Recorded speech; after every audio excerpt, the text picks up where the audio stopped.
Hey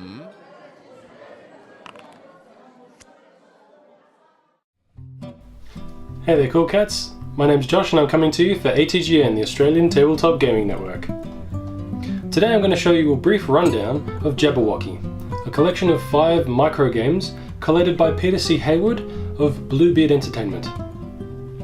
The 5 games included in Jabberwocky are Bandersnatch, a puzzle-solving game for 1 player by Joel Colombo; Borogroves, a map-making game for 1 to 2 players by Australian designer Carl Lang of Archangel Games; Gyre, an area control game for 2 to 3 players by Marek Tupi; Mimsy, a Mancala-style racing game for 2 to 3 players by Joe Myron; and finally Slithy, a negotiation game for 3 to 7 players by Patrick Chapman.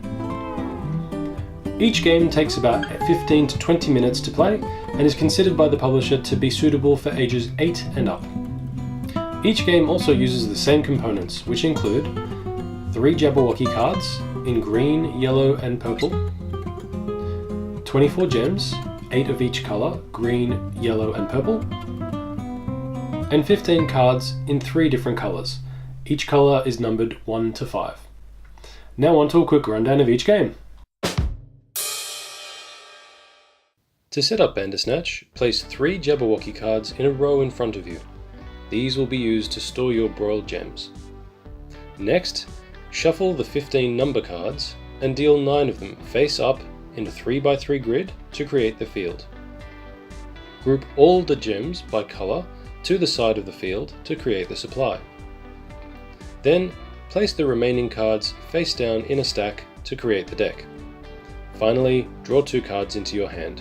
You're now ready to play. Cards in the field will either be empty or busy. Empty cards have no gems on them, while busy cards contain gems. On every turn, you play a card from your hand, then resolve captures, then draw a card.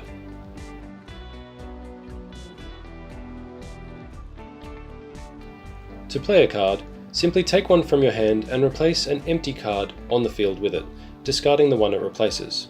You cannot replace busy cards. Now one of 2 things will happen.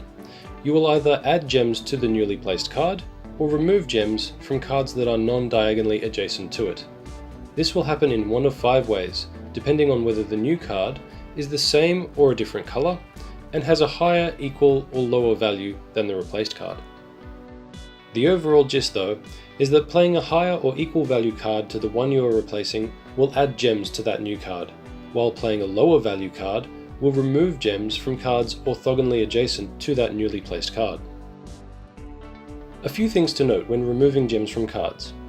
If there aren't enough gems to remove, you must make up the difference by removing from the game gems matching the new card's colour.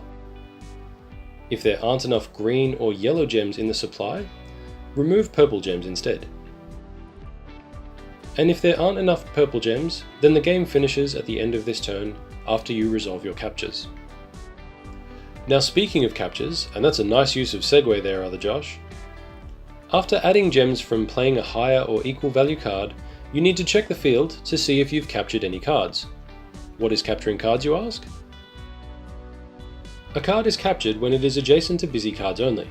You can capture either busy cards or empty cards, but not the card you just played. Capturing a busy card will result in the gems on it getting broiled, which I'll get to in a moment, and the card getting thrown on top of the discard pile. Capturing an empty card, however, will remove it from the game. Capturing cards is a mandatory part of the game. Multiple cards can be captured in a single turn, and a card being captured can trigger additional captures. If multiple cards could be captured at once, you can choose their order of capture. Note that captured cards are not replaced, and the field will get smaller as you play. The last thing you do on your turn is draw a card. If the draw pile runs out, simply shuffle the discard pile to form a new deck and draw from that. The game will continue like this until one of 2 things happens. Either at the end of a turn where you are unable to remove a purple gem from the supply, or immediately when you are not able to play a card. When the game is finished, you score 2 points per green gem broiled, 1 point per yellow gem broiled, and 1 point per purple gem left on the field. You can also lose points. You lose 1 point per purple gem broiled, you lose 2 points per green gem left on the field, and you lose 1 point per yellow gem left on the field. If you reach a score of 10 points or higher, you win the game. In Borogroves, one player controls the cartographer, making a map and hiding their secrets. Each turn they play a card onto the map in an effort to restrict the movement of the Borogroves. The other player controls the Borogroves, and they take an action for each of the 3 gem colours, moving their Borogroves around the map to uncover the cartographer's secrets. To set up Borogroves, each player begins as either the cartographer or the Borogroves. The player to most recently look at a map starts as the cartographer. The cartographer shuffles the map cards and places them in a face-down stack to make the deck. They then draw 2 cards. Meanwhile, the Borogroves player places the 3 Jabberwocky cards face up in a row in front of them. Then they place all 24 gems on the Jabberwocky cards of their matching colours. The players take turns, starting with the cartographer. Every time the cartographer has a turn, they play a card from their hand, then draw a card. Cards can only be played above, below, or to the side of another card, and over the course of the game, they must create a 4x4 map with a single gap in it. Each turn the Borogroves player has, they get 3 actions in any order, 1 for each coloured tribe of Borogrove gems. Each tribe may choose one of 3 possible actions. Those actions are Migrate, Explore, and Settle. To migrate, move Borogroves of the tribe whose action it is from their Jabberwocky card onto a single map card in any location. The number of Borogroves you move must equal the number on the destination map card. If you don't have enough Borogroves of a given colour whose action it is to move onto that card, you can't migrate them onto that card. To explore, move Borogroves on the map between orthogonally adjacent cards, obeying the following rules. You must move a number of Borogroves equal to the number on the destination map card. Also, at least one of the Borogroves moved must match the colour of the tribe whose action you are taking. To settle, remove any one Borogrove from the tribe whose action it is from the game. You can do this if you cannot or do not want to migrate or explore with a particular tribe. After the cartographer has played their last map card and the Borogroves player has taken their last action, the game ends and the cartographer counts their score. When scoring, the cartographer gains points equal to the number on each map card that doesn't have a Borogrove of the same colour on it. They also add 1 point for each card with more or less Borogroves than the number value of that card, regardless of the colour of Borogroves. Note the score, switch roles, and play again. The player with the highest value score wins the game. To set up Gyre, each player takes a Jabberwocky card and its matching coloured gems. Next, shuffle the 15 number cards and deal them face up onto a 5x3 grid. Lastly, flip every 5 valued number card face down. Now, place gems onto the number cards so that each card has 2 gems on it, one of each colour other than its own. Lastly, each player places their Jabberwocky card adjacent to the lowest value card of their colour on an outside row or column. The player who most recently moved goes first, and play continues clockwise. On your turn, you must first whiffle, then take a single action, either inhale, exhale, resolve conflicts, or fly. To whiffle, move your Jabberwocky card to a new space on one of the 16 positions directly adjacent to the outside of the 5x3 grid. You can whiffle any distance in either direction, but you cannot pass or share spaces with other Jabberwocky cards. If your opponent's Jabberwockys are directly flanking your card, you may pick up and move your Jabberwocky to any other space. After you whiffle, you must take an action from the following choices: inhale, exhale, resolve conflicts, or fly. To inhale, move every gem of your colour only, one card towards your Jabberwocky, along the row or column you are adjacent to. Gems can be moved onto your Jabberwocky in this way, and will also skip over any face-down cards. To exhale, pick up all the gems on your Jabberwocky and return them to the grid by placing them one gem on each card in a straight line away from your Jabberwocky, also skipping past any face-down cards. If a gem would be placed off the grid, or onto another Jabberwocky as a result, place it back on your Jabberwocky card instead. To resolve a conflict, check each card in the grid for control. A card is controlled by a player when it contains more of their colour gems than all the other players' gems combined. On each card that is controlled by a player, return the gems for all other players to their Jabberwocky cards. To fly, pick up your Jabberwocky card and move it to any empty space around the grid except the space you just left. The game finishes at the end of a turn where all number cards of a single colour have been flipped face down. The player whose Jabberwocky card matches those colours is the winner.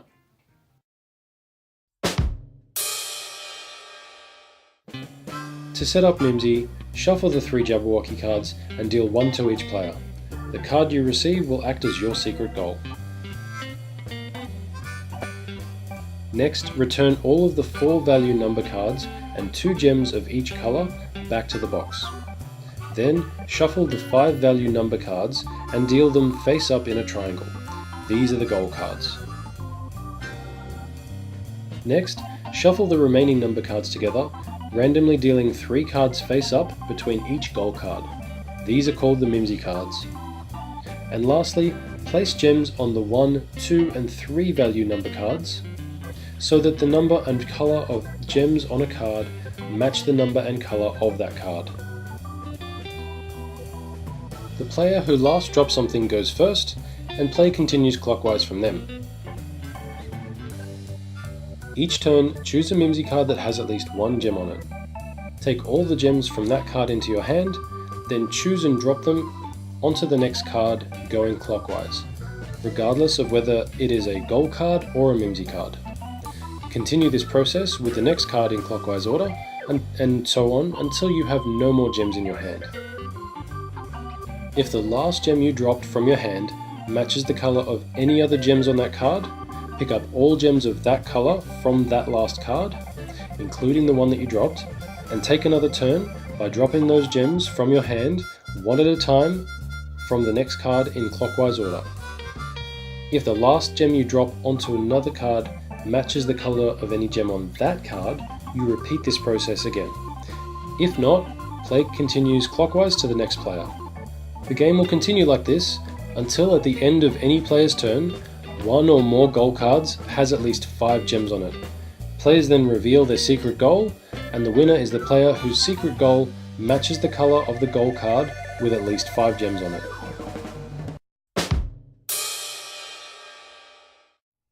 To set up Slithy, you will need a score pad and pen to track scores between rounds. Place all Jabberwocky cards and green number cards back into the box. They will not be used in this game. Player count will determine which cards will be used out of the remaining yellow and purple cards. In a 3 to 4 player game, purple cards numbered 2 to 5 and all yellow cards will be used. In a 5 to 7 player game, purple cards numbered 1 to 3 and yellow cards numbered 1 to 4 will be used only. Place all other yellow and purple cards back into the box. The player with the clammiest hands will be the first dealer and does not take any gems. Every other player takes gems of any colour. The number of gems each other player takes is determined by player count. In a 3-player game, they each get 12 gems. In a 4-player game, they each get 8 gems. In a 5-player game, they each get 6 gems. In a 6-player game, the 2 players to the dealer's left get 6 gems, and the remaining 3 players each get 4 gems. And lastly, in a 7-player game, each player gets 4 gems. Each other player also takes a reference card for storing their scored gems during a round. In a 3 to 4 player game, each round consists of 4 turns, whereas in a 5 to 7 player game, each round consists of 3 turns. Every turn, the dealer will choose and play a purple card face up and also a yellow card face down. The number on the purple card acts as the maximum number of gems a player can potentially score this turn. The non-dealer players are then split into groups depending on player count. In a 3 to 4 player game, all non-dealers form a single group. In a 5 or 7 player game, they split into 2 even groups to the left and right of the dealer respectively. But in a 6 player game, they split into 2 uneven groups, 2 players to the left of the dealer and 3 players to the right of the dealer. The non-dealer players then publicly discuss how many gems they are each going to play. They are not bound by what they say they will play though, and they can play a different number of gems than what they state they will play. After the non-dealer players have finished discussing the number of gems they will play, each of them secretly places a number of gems in one hand and hides the remaining amount with their other hand or under the table. Once all non-dealer players have finished choosing, they simultaneously reveal their played gems. After this, the dealer then reveals the face-down yellow card. If the total number of gems revealed by a group is equal to or higher than the total of the purple and yellow cards combined, that group busts and the dealer scores all of their revealed gems. If the total number of gems revealed by a group is lower than the total of purple and yellow cards combined, the players in that group score the gems they revealed, up to the number on the purple card only. Any excess gems are returned to their hand. When scoring gems, move them onto your reference card until the end of the round. Next, the revealed cards are placed to the side, face up, and another turn begins. Once all purple cards have been played, the round is over, and players add up their scores. The dealer takes the unplayed gems from a single player and scores them in addition to any gems they received from groups going bust. All other players add up the gems they scored, plus the value of the yellow card that was not played by the dealer. Unplayed gems are not scored. Everyone records their scores and the roll of dealer moves clockwise to the next player. After each player has been the dealer once, everyone adds up their scores for each round, and the player with the highest score is the winner. Well, that's it for me today. If you want to keep up to date with your cardboard news, clickety-click that subscribe and bell button below. Write me out. Do it! This is Josh signing off for ATGN. Where'd that nerf go?